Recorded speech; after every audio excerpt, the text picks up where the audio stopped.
Hello, good morning. Nag-marinate ako ng bangus kagabi.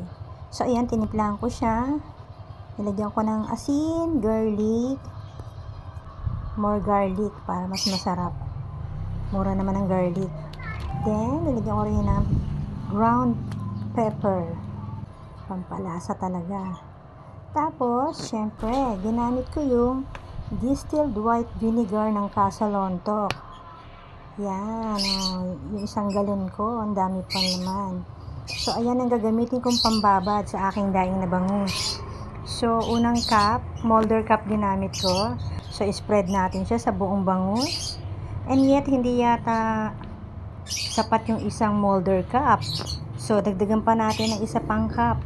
Para mas masarap ang timpla, dapat ilalim, ibabaw, nakababad yan. Lalo na yung laman para malasa. Masarap. So, ginawa ko to para may almusal kanina yung aking bunso. So, overnight ko siya binabad and marinated sa loob ng ref. So, kanina, pinirito ko na yan. Pang almusal ni bunso. So, ayan na. Kailangan ma-spread yung suka para yung lasa ay malinamnam. Ayan na siya, marinated na. So, ayan na, pinrito ko na kanina. Hinati ko yung bangus kasi sobrang laki. Hindi maluluto lahat. Hindi kakasya sa aking pan. And then, nagluto na rin ako ng pantopping sa ibabaw ng daing na bangus. Nilagyan ko ng soy sauce. Ginisang kamatis, sibuyas lang yan and garlic. And then, minarinate ko siya.